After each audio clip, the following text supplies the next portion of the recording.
오늘 우리가 함께 나눌 하나님의 말씀은 누가복음 3장입니다. 1절부터 14절까지 같이 봅니다.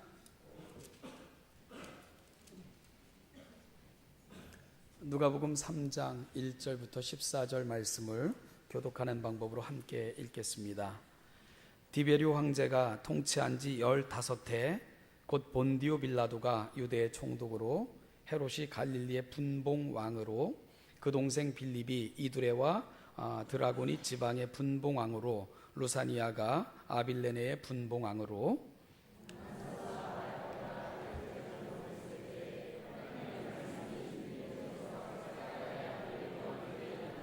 요한이 요단강 부근 각처에 와서 죄사함을 받게 하는 회개의 세례를 전파하니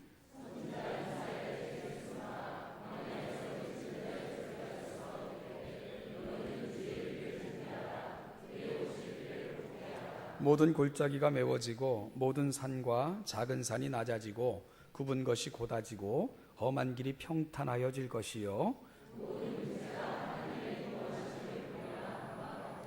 요한이 세례받으러 나오는 무리에게 이르되 독사의 자식들아 누가 너희에게 일러 장차올 진노를 피하라 하더냐.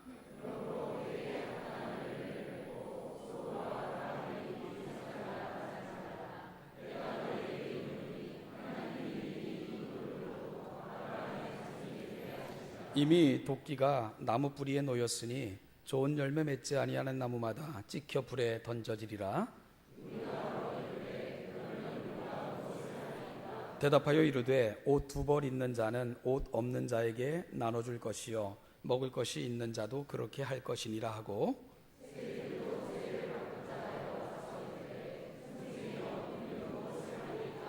이르되 부가 된 것 외에는 거두지 말라 하고 우리는 무엇을 하리이까 하매 이르되 사람에게서 강탈하지 말며 거짓으로 고발하지 말고 받는 급료를 족한 줄로 알라 하니라. 누가복음 3장 다루는데요. 누가복음 3장은 세례 요한의 이야기로 시작이 됩니다. 우리가 살폈던 것처럼 누가복음 2장이 예수님의 12살 때에 한 이야기를 소개하는 것으로 마치죠. 그리고 오늘 누가복음 3장이 세례 요한의 이야기로 시작되는데요. 2장과 3장 사이에는 약 18년간의 그런 세월의 차이가 있죠. 성경에는 요한이라는 이름을 가진 사람이 많아요. 그 중에서 오늘 소개되고 있는 요한은 사가랴의 아들이고요. 우리가 흔히 세례 요한 혹은 세례자 요한이라고 흔히 부르는 그 인물을 오늘 우리가 누가복음 3장에서 소개받고 있는 겁니다. 왜 그를 세례자 요한, 세례 요한이라고 부르게 됐냐 하면 복음서에서 이 세례 요한의 나타남을 항상 요단강가에서 세례를 주는 장면과 더불어 그를 등장시키기 때문입니다. 그리고 복음서들은 세례를 주는 요한의 모습을 특별히 부각해서 그의 사역을 소개하고 있기에 우리는 요한, 특별히 사가랴의 아들은 세례 요한 이렇게 부르게 된 것이지요. 그런데 좀 특이한 면이 있어요. 뭐냐 하면 누가복음에는요 세례 요한의 사역을 소개할 때 세례를 강조하지 않고 있다는 사실입니다. 다른 복음서에서는 세례 요한이 세례를 받을 때 예수님이 세례 요한에게 와서 세례를 받은 장면을 중요하게 취급하여 기록하는데 누가복음은 그 사실조차 기록하지 않습니다. 그래서 뒤에 부분을 볼 것 같으면 다른 많은 사람들이 세례를 받을 새 예수도 세례를 받았다 그렇게만 기록하고 있지요. 예수님이 세례 요한에게서 세례를 받았다 이런 사실에 대해서는 누가는 전혀 언급하고 있지 않다는 사실입니다.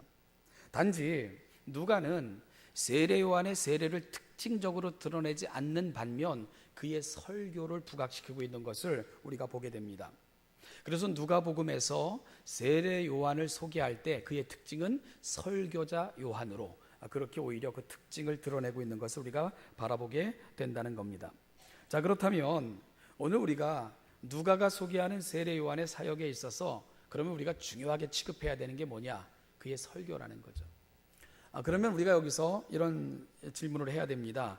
그의 설교의 내용은 무엇인가? 세례 요한이 행했던 설교의 내용인 뭘까? 7절부터 17절까지는 그가 그를 찾아온 백성에게 행한 세례 요한의 설교를 기록하고 있습니다. 여러분, 세례 요한의 설교의 주제를 한마디로 정의하면 회개에 합당한 열매를 맺으라. 한번 따라해 보실까요? 회개에 합당한 열매를 맺으라. 잊지 마십시오. 그것이 세례 요한 설교의 주제입니다. 그리고 세례 요한은 특별히 회개에 합당한 열매를 맺는 것이 하나님 나라에 가까워지는 것이라고 또한 그렇게 소개를 하고 있습니다. 자, 그러면 회개에 합당한 열매를 맺으라, 그게 무슨 뜻일까요? 회개에 합당한 열매를 맺으라. 그것은 정확한 뜻은요, 회개를 수반한 열매를 맺으라. 그러니까 회개가 열매가 되는 그러한 일을 하라고 세례 요한은 요청을 하고 있는 거예요. 회개를 수반한 열매를 맺지 않으면 열매 없는 나무처럼 뽑혀 버려져서 결국은 쓸모없이 되는 것처럼 너희들도 그럴 수밖에 없다. 세례 요한은 그런 경고를 함께 주고 있는 겁니다. 그런데 그 열매를 맺는 게 너무 시급해요. 세례 요한은 매우 시급한 사건이라고 그렇게 이해를 했습니다. 왜냐하면 이미 도끼가 나무 뿌리에 놓였기 때문입니다. 도끼가 나무 뿌리에 놓였다는 것은 주인이 도끼를 들 시간이 다가오고 있다는 거예요. 그리고 주인이 도끼를 드는 순간 나무들은 심판을 받게 되는데 쓸모없는 나무는 뽑혀서 불에 태워져 사라지게 될 것을 세례 요한은 경고하고 있는 것입니다. 따라서 그 시간이 오기 전에 회개에 합당한 열매를 맺어라. 그것이 바로 뽑혀 불에 태워지지 않을 조건으로 세례 요한은 제시하고 있는 거죠. 자, 그렇다면 회개에 합당한 열매가 뭔가? 우리가 드러내야 될, 맺어야 될 열매가 뭔가? 먼저 옷 2벌 있는 자는 옷 없는 자에게 나누어 주라. 두 번째는 먹을 것이 있는 자도 그렇게 하라. 세 번째는 세리들은 부가된 새 외에는 거두지 말아라. 네 번째, 군인들은 사람들에게 강탈하지 말고 거짓으로 고발하지 말고 급류를 족한 줄로 여기라. 이것이 바로 회개를 수반한 열매다. 이렇게 세례 요한은 제시하고 있습니다. 자, 우리가 질문해야 돼요. 여러분, 회개가 뭐죠? 회개가 뭡니까? 세례 요한이 말해주는 회개는 내가 살아가는 삶의 자리에서 하나님의 의를 드러내는 것, 그것이 세례 요한이 우리에게 보여주고 있는 회개의 정의입니다. 회개는 내가 살아가는 삶의 자리에서 하나님의 의를 드러내는 것, 세례 요한은 그것을 회개라고 알려주고 있습니다. 그러니까 회개라는 것은요, 단순히 깨닫고, 그래서 내 자신이 한심스럽고 때로는 슬프고 그래서 울며 애통하고 소리 높여 목소리를 높여 내 죄를 고백하고, 죄를 고했으니까, 용서하신다고 했으니까 내가 용서받았구나, 고백했으니까 됐지 하고 마음의 위로를 받고 돌아가는 사건, 그걸 회개라고 얘기하고 있지 않다는 거예요. 여러분, 그렇다면 세례 요한이 말하는 회개, 어떤 차원의 문제입니까? 우리가 깨닫고 울며 애통해야 하고 소리 높여 죄를 고백하고 그래서 마음의 위로를 얻는 것, 그것은 회개로 가는 단계의 일부분이다, 이렇게 설명을 하는 거예요. 그리고 진정한 회개는 삶의 자리에서 그 깨달음을 실천하는 것, 이것이 진정한 회개다. 세례 요한은 그렇게 가르쳐주고 있는 거예요. 장사하시는 분들은 좋은 물건을 적당한 가격에 책정하여 정직하게 팔아야 됩니다. 공무원들은 직책과 직위를 이용하여 부당한 이익이나 대가성 뇌물을 받지 말아야 됩니다. 군인들은 지휘 체계를 권세로 착각하여 아랫사람들을 부당하게 대우하거나 자신의 놀이개나 부속처럼 대우하면 안 됩니다. 종교인들은 자신들의 교리나 주어진 위치를 이용하여 신도들을 협박하거나 공의로 불안을 조성하는 어리석은 일들을 감당하면 안 됩니다. 여러분, 이런 것들이 진정한 회개다. 세례 요한은 그렇게 말해주고 있는 겁니다. 이것이 바로 회개에 합당한 열매, 즉 열매를 수반한 하나님께서 받을 만한 회개에 이르는 거다. 세례 요한은 그렇게 말하고 있다는 거예요. 여러분, 이게 세례 요한이 가르쳐주고 있는 회개의 진정한 의미입니다. 제가 오래전에 그 이창동 감독이 만들었던 영화 밀양이라는 영화를 이렇게 본 적이 있습니다. 전도연 씨가 그 신혜라는 그 아들을 유괴당하여 결국은 그 아들이 죽은 그런 비운의 여인으로 연기를 한 영화죠. 대충 이렇게 기억을 더듬어 보면 내용이 이랬던 것 같습니다. 하나밖에 없는 아들이 유괴되어 비참하게 죽죠. 그 엄마는 그 아픔을 어찌할 수 없는 그 깊은 상처를 치유할 방법을 찾지 못하고 방황하게 됩니다. 그러다가 우연히 참석하게 된 교회, 그 교회가 부흥회가 진행되고 있었는데 그 예배를 통해 깊은 감동을 받게 되고요. 결국은 기독교 신앙의 힘으로 그 모든 아픔을 치유받고 평안을 경험하게 됩니다. 그러면서 이 여인의 마음속에 한 가지 열망이 생겨요. 그러면 용서에 대한 열망입니다. 그래, 내 아들을 유괴하여 죽인 범인이지만 내가 용서를 해야 되겠구나, 이런 생각을 하게 됩니다. 그래서 몇몇 교우들과 함께 용기를 내서 그 살인범이 갇혀있는 교도소를 찾아가게 되죠. 마음의 결심을 하고 만남을 위해 기도하고 두렵고 떨림으로 그 살인범과 조우하게 됩니다. 좁은 면회실 안, 면회실 유리 너머로 드디어 그 치욕, 정말 그 치를 떨었던 그 살인범, 하나밖에 없는 아들을 죽인 그 범인이 이렇게 그 면회실로 나옵니다. 이런 범인을 기대했을 거예요. 불안해하고 미안해하고 자기가 죽인 면식범이니까 그래서 통곡하며 무릎을 꿇고 사죄할 줄 알았어요. 그런데 그 여인의 앞에 나타난 그 범인 이름이 박도섭, 너무 평온한 거예요. 웃음을 띠고 평안하게 와서는 자매님, 저는 하나님께 모든 죄를 용서받았습니다, 이러면서 자매님도 하나님 안에서 평안하시길 바랍니다, 오히려 이렇게 축복을 하는 거예요. 그 순간 이 여인은 전기 충격을 받은 듯 몸이 떨리고 그리고 굳어버렸죠. 그리고는 아무 말도 못하고 그랬던 것 같아요. 그 면회 자리를 박차고 나옵니다. 그리고는 함께 갔던 사람들을 외면하고 급히 자리를 뜨면서 부르짖죠. 아니, 내가 용서하지 않았는데, 아니 나에게 용서를 받지 못했는데 누가 나를 대신해서 용서할 수 있어? 누구를 통해 용서받을 수 있다는 거야? 하며 분노에 치를 떨게 됩니다. 그러면서 신앙을 외면하고 신앙을 가진 사람들을 조롱하고 의도적인 방해를 하고 이런 이야기들이 그 위에 진행되면서 이 여인의 인상이 조명되어지는 그런 이야기였던 것 같습니다. 저는요, 그 영화 중에 그 시내라는 여인이 부르짖었던 그 말이 사실은 굉장히 충격적이었어요. 그래서 그 영화가 지금도 뇌리에 남아있는 겁니다. 내가 용서하지 않았는데 누가 저를 용서할 수 있어? 그 말이었습니다. 저는 이 설교를 준비하면서 그걸 통해서 두 가지를 생각을 했어요. 먼저는 누가 누구를 용서할 수 있을까? 그 부분이었어요. 사실이요, 아들의 죽음도 그 여인과 무관하지 않았죠. 그 여인은 잘 보이고 싶은, 남에게 꿀리지 않는 돈 많은 여인으로 보여주고 싶은 도도함, 결국 이런 것들이 범죄의 실마리를 제공하게 된 것이죠. 그럼에도 불구하고 이 여인의 고백 속에는 자기 반성이라고는 찾아볼 수 없었죠.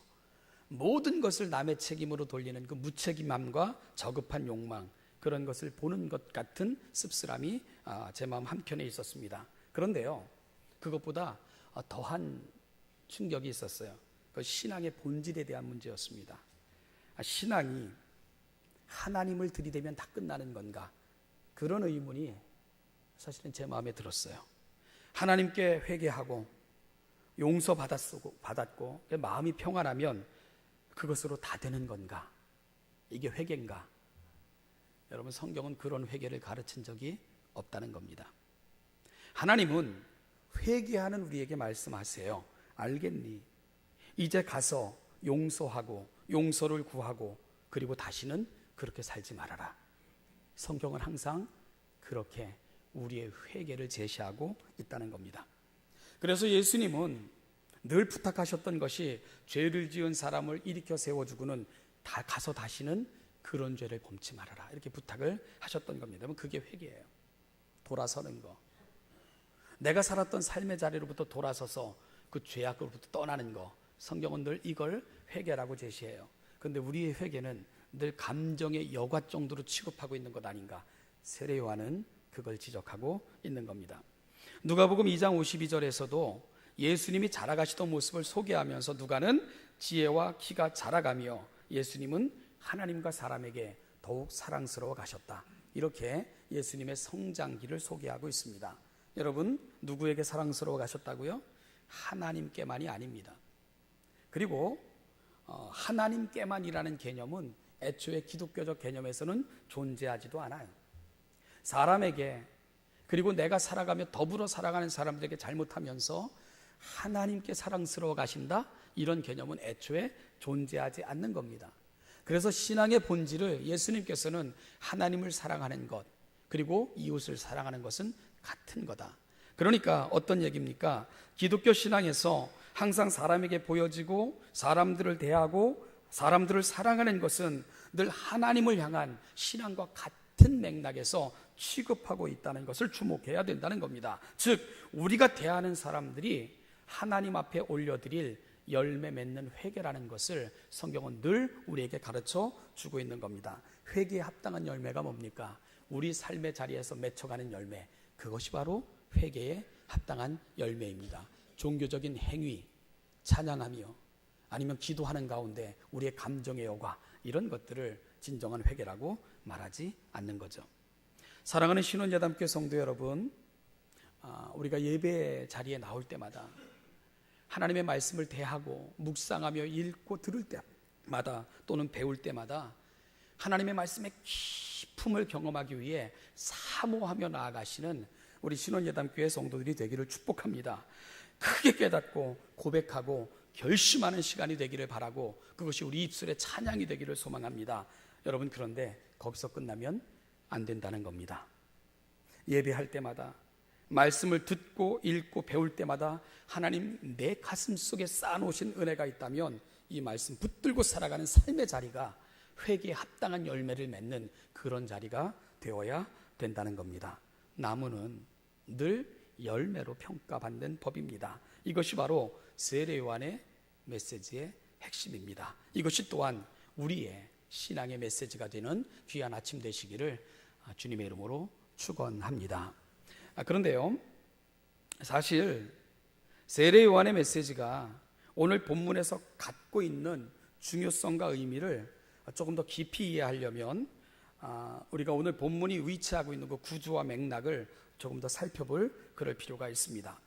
오늘 본문에서 누가는 세례 요한의 등장을 알리면서 세 가지 요소를 결합시키고 있는데요, 장소와 지명과 역할입니다. 세례 요한에게 하나님의 말씀이 임한 장소를 누가는 빈들이라고 말합니다. 여기서 빈들은요, 광야를 말하는 거예요. 다른 말로 사막이라고도 번역될 수 있습니다.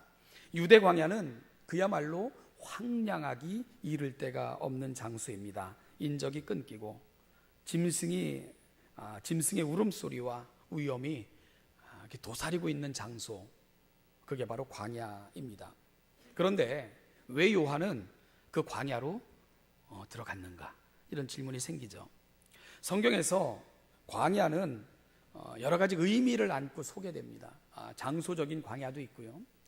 그리고 영적인 의미에서 광야는 늘 조명되는 것을 우리가 발견하게 됐는데, 성경에서 광야가 갖고 있는 이미지는 세상의 소리가 더 이상 들리지 않는 곳, 세상으로부터 차단된 곳, 그래서 무언가 집중할 수 있는 곳, 그리고 무언가 새로운 사건이 시작되는 것, 그런 의미가 광야라는 의미 속에 또한 내포되어 있는 것을 우리가 발견하게 됩니다. 성경에는 광야로 들어간 사람들의 이야기가 참 많아요.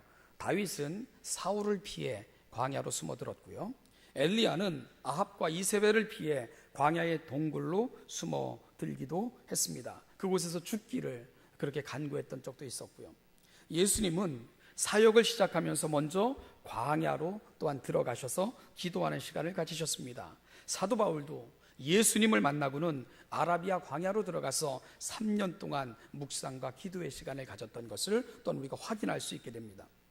여러분, 이렇게 광야로 들어간 사람들이 경험한 게 뭘까요? 하나님의 위로를 경험할 수 있었어요. 세상의 소리가 단절될 때 분명히 들려오는 하나님의 음성을 들을 수가 있었습니다.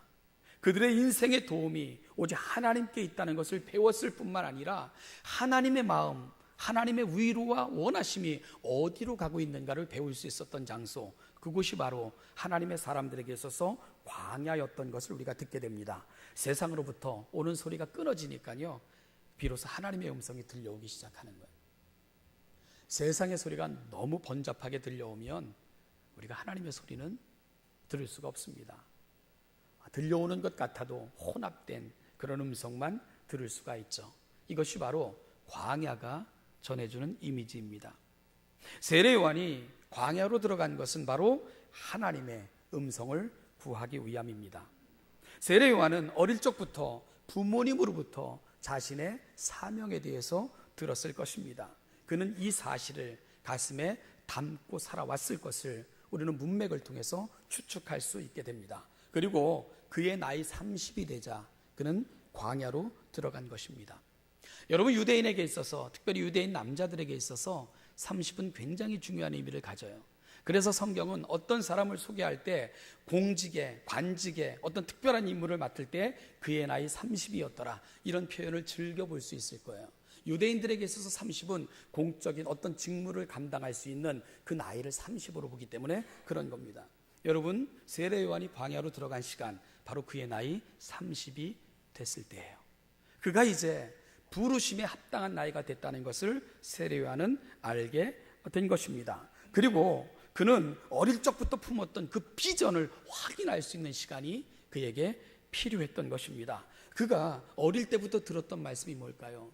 사랑하는 아들아, 사가랴를 통해서 늘 들었던 말씀, 주의 길을 예비하기 위해, 하나님의 특별한 구원을 위해, 하나님의 특별한 섭리를 위해 너를 하나님 이 땅에 보내셨단다. 그걸 사가랴는 늘 말했을 거예요. 집으로 돌아가니라, 그 표현을 통해 우리는 그와 같은 고백이 있다는 것을 이미 나누었던 적이 있지요. 세례 요한은 나이 30이 됐을 때 그 부분을 확인하고 싶었던 거예요.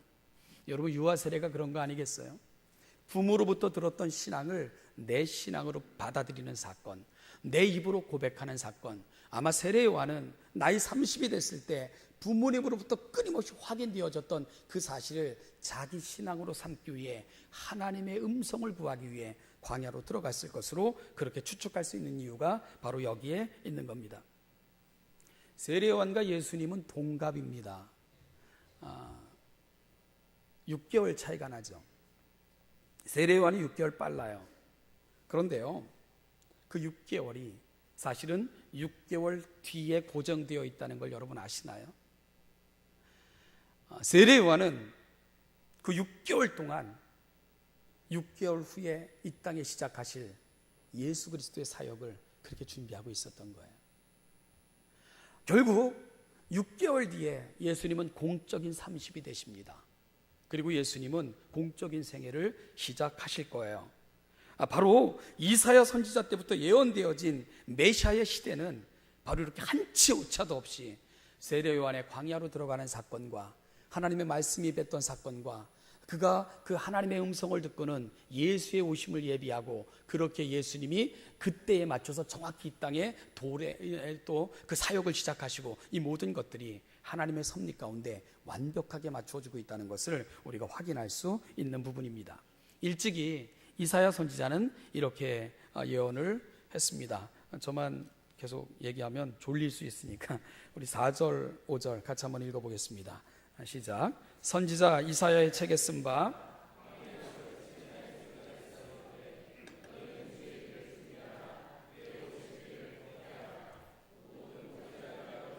모든 산과 작은 산이 낮아지고 굽은 것이 곧아지고 험한 길이 평탄하여질 것이요 모든 육체가 하나님의 구원하심을 보리라 함과 같으니라. 아멘. 본문을 묵상하고 있으면 세례 요한은 자신의 사역을 모세와 여호수아의 사역에 비견하고 있다는 생각을 하게 됩니다. 여러분, 모세와 여호수아의 역할이 뭐였죠? 이스라엘 백성들을 구원해내는 것이 그들의 역할이 아니에요. 구원은 하나님께로부터 오는 겁니다. 구원은 전적으로 하나님이 베푸시는 특별한 은혜입니다. 그들은 비록 애굽에서 구해내는 역할을 감당하기도 했고요, 가나안 땅에 백성들을 이끌고 들어가는 리더 역할을 하기도 했지만, 그럼에도 불구하고 안식이라는 것, 구원이라는 것은 그들이 줄 수 있는 사건이 아니었습니다. 안식과 구원을 주실 수 있는 분은 오직 하나님 뿐이십니다. 단지 그들은요, 이걸 알려주는 거예요. 하나님의 구원이 너희 가운데 임했다. 하나님이 너희들을 가나안 땅으로 인도하길 원하시는 것은 진정한 안식을 주시기 위함이다. 이걸 선포하는 역할, 그것이 바로 모세와 여호수아의 역할이었던 거지요. 여러분, 그들의 역할은 하나님을 보여주는 거였어요. 그래서 여호수아가 이스라엘 백성들을 이끌고 이제 요단강을 도하할 준비를 해요. 요단강만 건너면 그토록 기다렸던 40년간 훈련받았던 광야에 있었던 그 시간의 보상이 기다리고 있는 가나안 땅이 그들을 맞이하게 될 것입니다.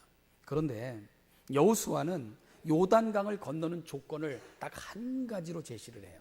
백성들에게 뭘 부탁했는 줄 압니까? 성결하게 하라. 성결하게 하라. 거룩하게 하라. 회개하라는 거예요. 회개. 그래서 하나님을 만날 준비를 하라는 겁니다. 여러분, 여호수아는 요단강을 건너는 사건을 예배로 인식을 했던 거예요. 그래서 군사들을 앞세우지 않고요, 법궤를 맨 제사장들을 앞세웠어요. 그리고 백성들에게는 자신을 성결케 할 것을 요청하게 됩니다. 하나님을 만날 준비를 하는 거예요. 그 땅을 예비하시고 기다리시는 하나님, 그게 바로 모세와 여호수아의 역할이었던 겁니다. 오늘 세례 요한이 바로 그 요단강 앞에 서 있는 거예요. 여러분, 이게 우연일까요?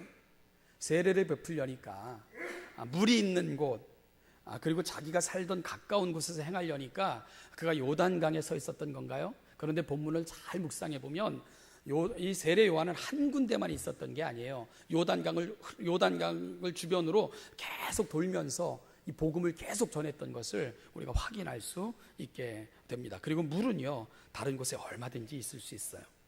그러면 요단강에 서 있는 요한, 어떤 이미지를 저와 여러분들에게 보여줍니까? 자기에게 나오는 백성들에게 요단을 건너라고 주문하고 있는 거예요. 죄악의 저편에서 죄악 이편으로 건너오라고 초청하고 있는 거예요. 마치 이스라엘 백성들이 요단강 저편에서 하나님의 약속이 있는 요단을 건너 요단강 이편으로 옮겨왔던 것처럼 오늘 세례 요한도 자기를 찾아온 모든 백성들에게 요단을 건널 것을 주문하고 있는 거예요. 그런데 그 요단은 어떤 요단입니까? 강 요단이 아니고 죄악을 건너라고 요청하고 있는 겁니다. 그것이 바로 회개에 합당한 열매를 맺는 것, 그것이 바로 요단을 건너는 것이라고, 그래야 하나님의 은혜를 경험할 수 있노라고 세례 요한은 지금 자기를 찾아온 백성들에게 모세의 심정으로, 여호수아의 심정으로 그렇게 외치고 또 외치고 있는 것을 우리가 놓치지 말아야 되는 겁니다. 그래서 세례 요한은 찾아온 백성들에게 외치고 또 외쳤던 것들이 죄악된 자리에서 돌이켜서 아브라함의 진정한 자녀가 될 것을 요청하고 있고요, 바로 그 아브라함의 진정한 자녀가 되는 것은 혈통으로나 육종으로 되어지는 것이 아니라 하나님의 거룩한 은혜 가운데 주어지는데 그 은혜를 영접할 준비를 하라는 거예요. 여러분, 그 은혜를 영접할 준비, 그게 뭡니까? 예수 그리스도를 맞을 준비를 하라고 요한은 외치고 있는 것을 우리가 발견하게 되는 겁니다.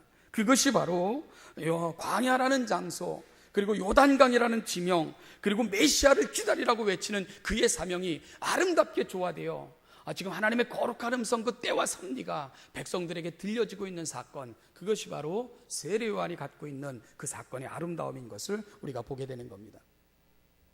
세례 요한에게 주의 길을 예비하라고 이제 그런 명령이 주어졌을 때 이 누가복음에서는 그 길은 오도수, 그냥 길이에요. 이렇게 뚫려 있는 길입니다. 그런데요, 이 똑같은 단어가 사도행전으로 가면 전혀 다른 의미로 쓰여요. 헬라어는 같은 단어를 사용하는데 이 길이라는 단어가 사도행전으로 가면 복음이라는 단어로 쓰입니다. 그리고 도라는 단어로 바뀌는 것을 우리가 보게 돼요. 결국 요한이 많은 사람들을 위해 길을 예비한 것은 뭐냐면 복음을 영접하라고, 그리고 진정한 생명 대신 그 길, 예수 그리스도의 도 앞으로 나오라고 그렇게 초청했던 것이 세례 요한의 사건이라는 것을 누가는 정확하게 저와 여러분들에게 설명해 내고 있는 거죠. 사진을 잘 찍는 전문 사진 작가들의 이 작품을 보면 하나같이 피사체가 하나에 집중되어 있는 것을 아마 여러분 보게 되실 거예요. 전문 사진 작가들은 자신이 찍고자 하는 그 한 가지 사물에 집중하지요, 모든 것을 다 동일하게 담아내려는 시도를 결코 하지 않습니다. 주변 사물들을 다 담아내려고 하는 그 욕심을 버려야지만 분명하게 드러내는 그 작품의 피사체를 얻게 되기 때문에 그래요. 이거저거 신경 쓰며 욕심을 내면 결국은 어떤 것도 담아내지 못하는 평범한 사진이 되고 마는 겁니다. 무엇을 찍고자 했는지 그 사진을 보는 사람들은 이해하기가 힘들게 되는 거예요. 그냥 사진이죠. 어려서부터 들었던 말씀, 그리고 광야에서 확인된 말씀, 요한은 바로 그 한 가지를 붙들고 일생을 산 사람인 거죠. 예수 그리스도, 우리의 생명이며 복음이며 생명의 도인 그분. 교회는 역시 이걸 붙들어야 됩니다. 놓치면 안 됩니다. 복음이, 그리고 그 복음을 들어야 하는 영혼들이 교회의 피사체이기 때문입니다. 요한은 이 피사체를 담기 위해 자신의 삶을, 사역의 장소를, 메시지를 하나의 포커스로 맞추어 일생을 살았던 그런 인물이 바로 요한이 되는 거죠. 주변을 두리번거려서는 우리가 보아야 할 피사체를 놓치고 맙니다. 여러분, 그래서 우리도 광야에 서야 됩니다. 세상으로부터 끊임없이 요청되어지는 요청에 대해서 귀를 좀 닫고 하나님이 오늘 우리에게 들려주고 싶은 그 메시지가 뭔가를 좀 선명히 들을 수 있는 그 은혜 속으로 여러분들이 좀 걸어 들어가셔야 됩니다. 그리고 사모하는 마음으로 오늘 내 귀에 들려주시는 하나님의 선명한 음성을 듣고 그 음성을 붙들어야 됩니다. 그리고 그 요구하심이 내 삶의 자리에서 회개에 합당한 열매로 나타나는 그런 삶을 결심하고 이 자리를 떠나셔야 됩니다. 그럴 때 우리는 주님 만날 준비를 하는 거고 그 거룩한 역사에 참여할 준비를 갖추시게 되는 거죠. 오늘 이 한 주간이 저와 여러분들에게 이런 삶의 결단이 있어지는 복된 주간 되시기를 주님의 이름으로 축원합니다. 기도하겠습니다. 하나님 아버지, 은혜와 사랑을 감사합니다. 두리번거리며 붙들어야 될 것들, 보아야 될 것들, 품어야 될 것들을 놓치고 살아왔던 우리 삶입니다. 분명히 볼 수 있게 도와주시고 붙잡을 수 있게 도와주시고 고백하며 결단할 수 있고 삶으로 우리의 열매를, 회개의 열매를 하나님 앞에 보여드리는, 그러므로 예수 그리스도께 나아가는 길들이 예비되고 우리 가운데 찾아오셔서 풍성하게 역사하시는 하나님의 은혜를 누리고 살아가는 아름다운 신원예담교회 성도들 되게 하여 주십시오. 하나님 아버지, 내가 안절부절하는 삶이 아니라 하나님께 고정할 때 그 하나님이 찾아오셔서 베푸시고 채워가시는 그 은총으로 충만한 아름다운 인생들, 우리 모든 성도들 다 살아갈 수 있게 은혜 위에 은혜를 더하여 주옵소서. 감사드리며 예수님의 이름으로 기도하옵나이다. 지금은 아멘. 우리 주 예수 그리스도의 무한하신 사랑과 성령의 우리 아버지 하나님의 놀랍고도 충만하신 은총과 성령의 인도교통 충만케 하심이 은혜를 사모하며 은혜를 가슴에 담고 은혜가 만들어가는 삶, 진정한 회개에 이르러 복음이 우리의 가슴에 있고 복음이 우리 삶의 내용이 되기를 꿈꾸며 소망하며 이 자리에 있는 우리 사랑하는 신원예담교회 모든 성도들과 5월 가정의 달 그 말씀의 토위에 세워지기를 바라는 모든 가정들, 그리고 사랑하는 자녀들이 이 땅의 세례 요한처럼 예수님처럼 자라기를 꿈꾸며 늘 기도하는 어머니들의 기도, 그렇게 만들어가자는 하나님의 역사, 그 은총과 은혜가 이 모든 것 위에 충만히 임하시기를, 그렇게 임하시기를 간절히 축원하옵나이다. 아멘.